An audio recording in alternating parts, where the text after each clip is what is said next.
Number 1, the new era of Survivor and the 3-tribe format is not sexist. Now here comes a truly unpopular opinion, as I made an entire video on the subject a month or so ago, pointing out that the new era, along with the 3-tribe format of Survivor, is not sexist against women. And yet, so many people in the comments disagreed. But I stand by the fact that this new era and the 3-tribe format now seems to favor women. It favored women when the 3-tribe format started way back in the day in season 8, and even more so now. The numbers don't lie. At the time of me making this video, it looks likely that a woman will win Survivor 47, and out of the 12 3-tribe seasons so far, women have won 7, and if a woman wins this season, the one that's about to end, it will be 8 out of 13 times, aka 61.5% of the time. Heck, women are only the first voted off on these seasons 5 out of 13 times, so like 39%. Where is the bias against women on Survivor? Well, I will link my more detailed video in the description on the subject where you can get all the stats and can see the comments disagreeing. But let's jump over to some of your unpopular Survivor opinions. Vicious Fishy says, Jeff does really want villains on the show, it's just that the audience can't handle them without freaking out. And yeah, it's basically been like that since the beginning of Survivor time. I think it's just more amplified now with social media. Professor J Gaming says, there should be an immunity challenge where the castaways have to compete for the high score on an arcade machine. The juxtaposition of filthy starving people playing Miss Pac-Man for $1 million would be hilarious. The Cheapest Critic says, personally, I love it when players are petty, messy, and bad at the game. Gabon is one of my favorites, and I really liked 46. Manic says something that I'm like, are you sure? Anyways, they say, I sort of believe Maria's reasons for voting out Kenzie. I still think bias against Charlie has a bit to do with it, but I myself was very moved by her final jury speech, and honestly, if I was in Maria's position, that would have swapped my vote too. It's just a very unique approach to the how would you use your money question. When other people answer by saying they'd give it to charity, they're just saying they don't need the money, but someone outside the game does, and at that point, any Final 3 member is capable of donating to charity. Kenzie makes it very clear she needs the money for herself.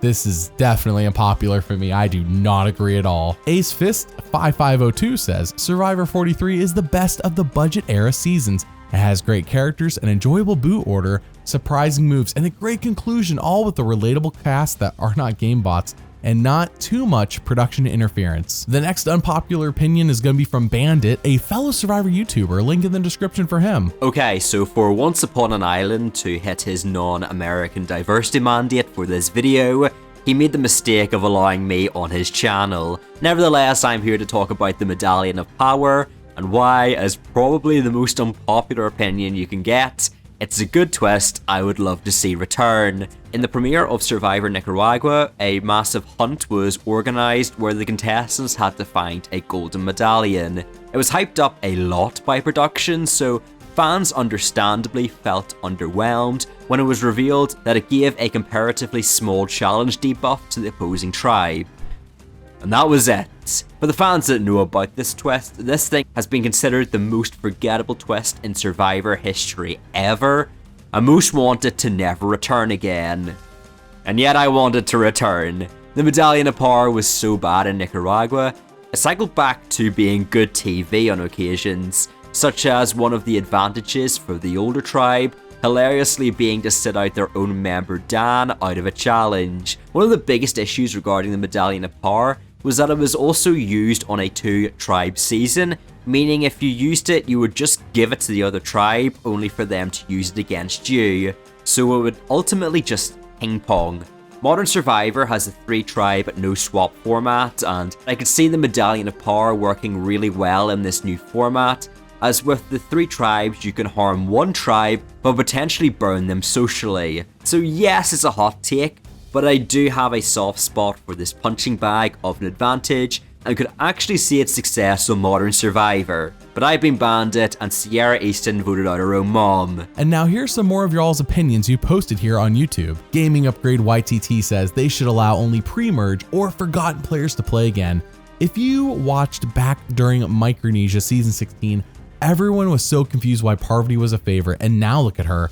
Boston Rob would have been forgotten, but he was an all-star and one of the best ever. Kelly Wentworth would have been a mostly forgotten player after season 29, and now she's one of the most popular female players Rick Devens would have been just another player who got taken out early and he became the star of the season. We need more obscure players to play again because they could be stars. And man, at first when I started to read this, I was like, no, I don't agree with you, but that's a pretty compelling case. KM Studio says, winner rankings are pointless and nonsensical. Every season is different, every cast is different, and every jury is different. Each winner did what they needed to do to win the season. I still have my personal favorite winners, but I don't claim that they objectively played their best games. And speaking of which, check out my 2024 winner ranking video that we did a few months ago here on YouTube. It's pretty good. Entertainer EV2747 says, Edge of Extinction is a horrific season, and I will never understand how people could say it's an underrated gem when 80% of the season doesn't even matter. Isaac says, the new era seasons aren't as bad as people say. I mean, how bad are they saying it? Because it just depends. I think they're not as good. Marbles says, juries can indeed be wrong. I think that statement is wrong, but that's why it's an unpopular opinion. By the way, thank you for watching this channel and supporting it by liking and subscribing. If you want to help pick what videos I make and watch them all weeks and even months early, then consider financially supporting us on Patreon. Patreon has a free tier so everyone can join. Thank you for your support. Now with that, number 3, challenges should never end in puzzles. Are you tired of seeing challenges end in puzzles? I know I am. It's bad. Like, it's to the point where I just want to zone out when it comes on TV and I find out it ends in a puzzle when Jeff's explaining it. And I'm just like, can we just fast forward and find out who wins and we just move on? The puzzle endings are so uninteresting. The great equalizers, how they've been referred to on the show and by the people who make the show, and the shift in favoring these clearly begins after seasons 11 and 12 with how physical that pair of seasons were in challenges, especially season 11. Not that physical challenges went away, it's just that felt like the beginning of the end. Those seasons were kind of the last bastion of, puzzles not dominating everything. Why make an interesting challenge when easier to make puzzle challenge can fill the time instead? I am bored watching them. Where is the creativity? Why is every immunity challenge ending in a puzzle, or sometimes just an endurance challenge that lasts an entire 20 minutes that is somehow supposed to impress us? It's boring. Whoever is in charge of picking what challenges are done on the show needs to be replaced by someone with creativity. Now back to some of your opinions. Billy says, Game Changers is the start of everything wrong with Survivor. And I think I could agree with that. I want to say actually Cambodia is. I think Cambodia might be the beginning of the end, but Game Changers, it could be as well. Jittery Jackanape says, advantages are good. So many people want to go old school, but they forget how predictable things can get without advantages. We got the term pagonging for a reason. Advantages add unpredictability and uncertainty to the game. Can there be ones that suck? Yeah. But I'd rather have even bad advantages so we can joke on them over none and it's players just sitting on their hands doing nothing. A season with no advantages would be crazy fun, but I'd also like a season of disadvantages you can send to other players instead. Freshen things up rather than going back to basics. Error 9106 says, Marianne is easily the worst winner of the new era and is only liked because she's relatable to superfans. Flu3B93 says, Jeff Probst is today one of the biggest reasons the new era sucks so hard, if not the biggest. He loves everything that makes Survivor boring, such as immunity items, big moves, short seasons, stupid twists, sob stories. BH3778 says, Maddie of season 17 is one of the best fallen angels in Survivor history. It's like how Brett was in Samoa if Brett had actually been to almost every tribal council. Are you referring to CGI Brett? I don't think he was real. Anyways, Maddie was able to get his way through one of the most craziest groups of people ever, the pre-swap phase. He was solid, and had the swap not happened, he runs his tribe with Randy, Susie, and Dan at the swap. He's solid with Crystal and Kenny, and while he gets screwed by the ace vote, he has Sugar with him in the next round to where he lost. Sugar was very well idling him. Then he had a free ride to the end once merge hits. Only reason he lost and isn't one of the best underdogs wins in Survivor is Sugar's love for Bob. Not for being too big of a threat or losing File 4 immunity, just the craziness of Gabon. All right, next up is Henry Hickman, a fellow Survivor YouTuber, pretty new on the scene, and I like his channel a lot. Thanks very much for having me. I have a lot of unpopular opinions, which probably stem from the fact I didn't start watching Survivor until South Pacific. So in that vein, let's say you want a new Survivor watching buddy. You want someone to watch Survivor 48 with. What season should you start them off? My unpopular opinion is that if you said anything before Survivor Fiji, and really I don't recommend anything before Survivor Philippines, you're setting your friend up for failure. Do I love Survivor Borneo and Pearl Islands? Yes. Is it fun seeing how Survivor evolves throughout the years? Also yes. But if you want a Survivor buddy, someone to enjoy and discuss the latest season of the show with, you aren't getting through 40 several seasons in time. And whatever you do get through is likely not preparing them for the new era. Also, the old seasons can be kinda not pretty, both in 8Dness and as a microcosm of how we were at the time. Maybe my biggest hot take is that I'd recommend starting with 46 or even just whatever's airing at the time. That's how I managed to get my friend interested.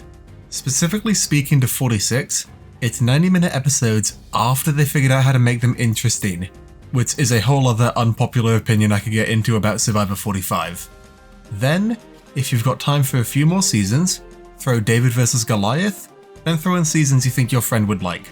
I'm partial to Cagayan, Philippines, and Tocantins.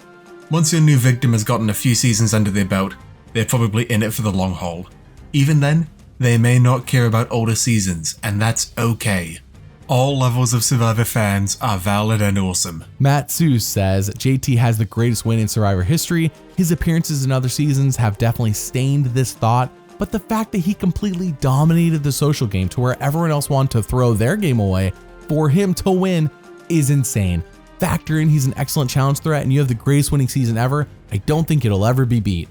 I would argue that Kim equally had people just throwing their games for her. Boston Rob kind of as well, but I think I agree with you. I think JT is the best of the three in terms of just the winning game. Bryn says, Kyle of season 47 isn't the challenge beast he is perceived of being, and yes, he was my winner pick, so no shade. But the first challenge he won, it was split.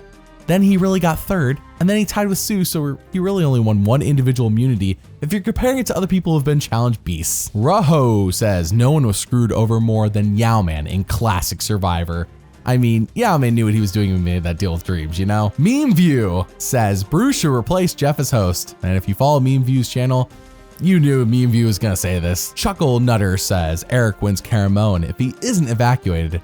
Huh, I wonder if that's true. Do you think he beats Cochran? Number 5, Survivor has a casting bias. Now, unlike the question about sexism against women, I was sure when I made a video pointing out the facts about Survivor's casting bias against parts of the US that most would agree that, yeah, that is a bit weird. It's a bit weird how they've just ignored parts of the country. So many people instead decided to defend Survivor's casting bias. They're like, you don't know what applications they've gotten over the past 25 years. And I'm like, yeah, 25 years. Don't you think it's sus? Now, let me explain. I was a bit surprised when I read all this. I thought I don't know why people want to defend Survivor so much, but anyways, I thought the stats made this an easy thing to agree on, and yet no. Once again, I will link my more detailed video in the description on the subject where you get all the stats and information and can see the comments disagreeing, but long story short, since season 39, when Jesse Tannenbaum, who I'm not blaming by the way completely, I'm just saying he's the leader now of the casting, he replaced Lynn Spillman. Survivor has not cast from 12 different US states. 12 states ignored for going on 10 seasons now, while other parts of the country are way overrepresented. For going on 10 seasons now, while other parts of the country are way overrepresented. But what is worse is that 4 states have been ignored for the entirety of Survivor's existence by anyone who's been in charge of casting. Those states are Alaska, New Mexico, North Dakota, and West Virginia. Meanwhile, Rhode Island, a state that is 0.3% of the US population, has had double-digit representatives, while states with larger populations have been ignored completely. In my opinion, why do you think so many people on the cast of some of these seasons feel like carbon copies from other seasons? There you go. In my opinion, there you go. As Rory in season 9 said, it's nonsense, it's classless. Andrew Smith says, knowledge is power advance should come back. It has great potential, it's just the few players who had it messed it up big time. Yeah, it is a lot of power, and it just, like, how did that never work out once? Mystic says, the strategy and gameplay would be immensely better if the whole cast were physical threats. The current casting format is broken by allowing the typical social players to paint anyone with muscles or anyone who wins a couple of challenges as these big threats. If everyone had similar physical capabilities, this threat mongering wouldn't be possible, and it would induce pure strategic gameplay as everyone would still be on the same playing field. I actually don't think that would be correct. I mean, not that I'm not interested in a cast full of physical threats. I think that people would still find someone to be like, oh, well, they're stronger than me, even if everyone is strong. You know, you can't really completely equalize all 18 players, though they try with boring puzzles like we talked about. Oliver says Parvati had no business being on the favorites tribe in Micronesia, but boy was it worth it. That's not really an unpopular opinion, but then he says, also 41 is better than Cook Islands. Hard disagree. Alan says, it's simple for me, do or die is actually a great twist. For one, it's optional. Now, Alan, I'm gonna pause here because I do not agree. It's not really optional because you had to sit out of the immunity challenge. And like, okay, so now I just don't want a chance at immunity period because the stupid twist might screw me over. It's not really optional. They knew what they were doing when they put it in there. But anyways, it is optional. It just feels forced. Well, let's go ahead. They say it's also something that can be used strategically. Do or die grants a player a 66% chance of immunity in reality to where there's actually a reason to purposely throw the challenge to do the do or die twist. Obviously, it's not ideal and should only be done in the right situation. Either way, there's a lot of strategy that can involve around do or die that honestly makes it one of my favorite twists. And hey, it's an unpopular opinion. Platypus says, Q is the worst castaway to play the game in the new era. That's a big mistake there, Platypus. He literally asked to be voted out at the Tevin vote and was not simply because he could be controlled. He would have lost to everyone that was on the jury, and I don't know why people treat him as a good player.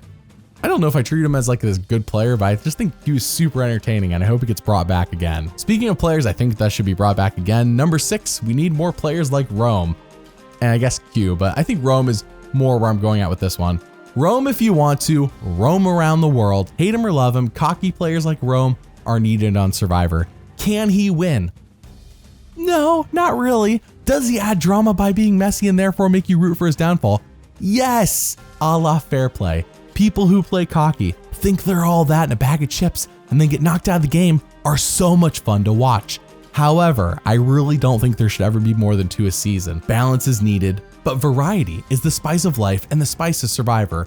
Bring back Rome, or at least cast someone super cocky like him every season. OMG Fantasy says, might ruffle, or rustle if you prefer, some feathers, but Ozzy is a below average player. Geek Truth 64 says, while the extended episodes are overall good, the extended tribal council discussions are just stretched out and boring as a result of the new runtime. It really feels like filler. WCNGM says, the show should have been over after season 40. I disagree with this completely. Andrew says, the number of votes against you is absolutely meaningless unless you were voted out. Perfect game is a silly concept. I disagree by the way with a lot of the comments said, and again, that's why this is the unpopular opinion video. So what do you think? What unpopular opinions do you have about Survivor? Comment below, let me know. I might include them next time. Thanks for watching, and doubly thanks for liking and subscribing. I'll see you all next time.